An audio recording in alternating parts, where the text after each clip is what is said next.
disintegrate. Years roll along and fade. Don't let them slip away. Right here, right now, today. These are the good old days.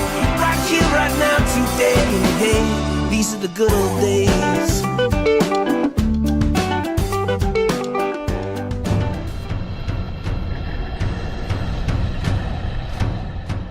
In 1985, when Coleco released their Sectaurs action figure line, we were graced with one of the most beautiful looking innovative toy lines ever. The use of puppetry in the mounts or vehicles for these figures was genius, and to this day I think maybe the most fun toy ever made. The figures were striking looking, and Coleco spared no expense as far as accessories or weapons for these figures went. Now, as some lines, like Masters of the Universe, lasted for years, giving us figure upon figure upon figure, sadly, Sectaurs lasted one wave, giving us 9 incredible figures.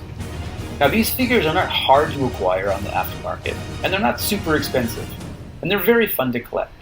They're hard to get complete just because of the sheer amount of accessories, but when I find some in the wild, it's hard for me not to pick them up, especially when they're broken down and in need of help. I recently found a Mantor in a cheap bin, and today, I'm going to take them and give them a little makeover. No thank you is necessary. Put me down, let me... Alright, so here is our Mantor. You can see he's not in the greatest of shape. And just as a comparison, here's what a better conditioned Mantor looks like. You can see he's got crispy white legs and he's not covered in whiteout. And he has both heads and antennas. So we are going to do a little bit of a restore and rejig on this character here. The first thing we're going to do is just take all his arms and legs off, and we're just going to do this very slowly, as sometimes this plastic can get brittle. There's already a hairline fracture on one of his legs that will break when I take it off, but it's broken already. So I'm just going to take it off here, and you can see, yeah, that little piece broke off there, but we're going to glue it back on. And as long as we don't take it off in the future, we should be able to glue that back on there and put the leg back on the character, and it should be good to go. So the next thing we're going to do is get the whiteout off of his torso. So you should be able to just, with whiteout, either pick it off or scrape it off. You want to use something that is hard enough that it's going to get it off, but also not wreck the figure. Sometimes I like to use this knife I have just to scrape it off nice and gentle like. And then once I get the bulk of it off with this knife, I use just a broken popsicle stick edge to softly, with the wood, softly push it out of the crevices and whatnot. And with a little bit of work, we should have a pretty clean Mantor torso here. And there we have it.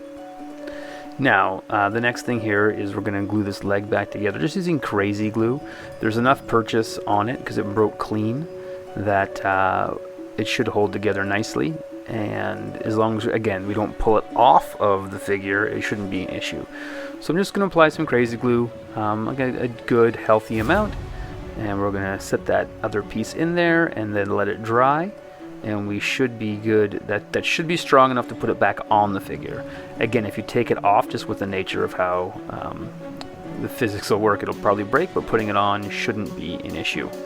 So once we have that glued and we let that dry, we got to look at what we're going to do with this figure. Now, originally in the first line, the main character, Prince Dargon, who came in like a blue aesthetic, much like our Mantor figure here, he also came in a silver repaint as Night Fighter Dargon. So what we're going to do is we are going to try and make a Night Fighter version of Mantor. Alright, so I've made a little holder out of this cup here, just so we can get this paint on nice and clean. And again, we're just going to use acrylic paint. I got some silver here. We're going to paint his torso with some light coats, let it dry, and put like maybe 3 coats of silver on him, as well as his arms and his legs as well. We'll paint them all silver, and that'll be step 1 to getting him looking sharp. Now once we have them all painted silver, we're going to make a little bit of a black wash here, just mixing some water and some black acrylic paint. And that's just to give his body a little bit of a different hue, and also make some of the incredible sculpting on this figure pop a little bit more. So once we have that, we're just going to put the wash over top of him, put a generous amount on, and it'll seep into all the cracks and crevices and whatnot. And then let that dry for just a few minutes, and then I'm going to take a dry paintbrush and just go over it again with a dry brush, just to kind of spread it out, even it out, let it smooth things out, and it should be all set to go.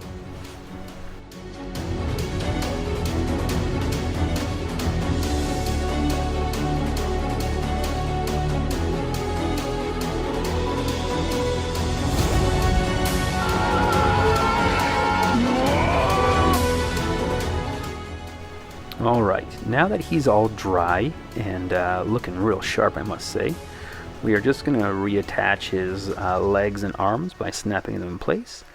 And so he is looking real sharp. Now, he does have these broken antennas on the top of his head, and that's a very common issue with these Sectaur figures.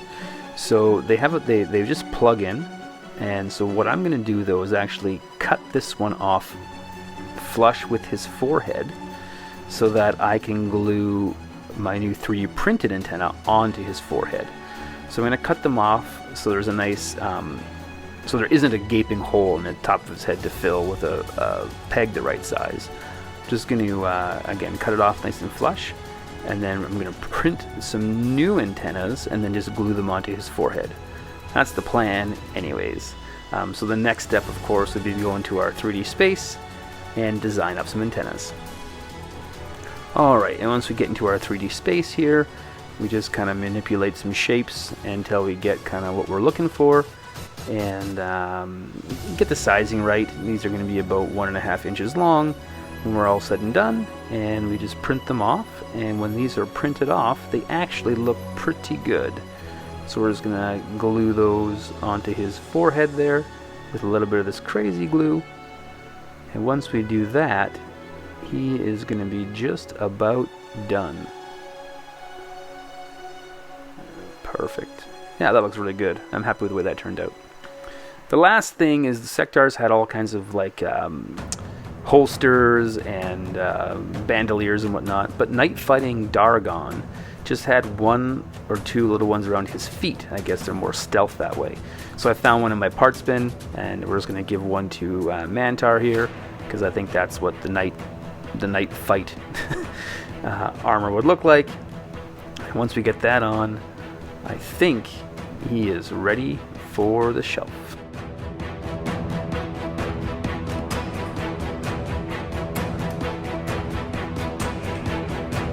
So there you go. There's our restoration or conversion from a janky, broken down Mantor to a night fighting Mantor. If you like what we're doing, if you had as much fun as we did today, hit like, subscribe, ring the bell, do all the YouTube stuff, and hopefully we'll see you on the next video.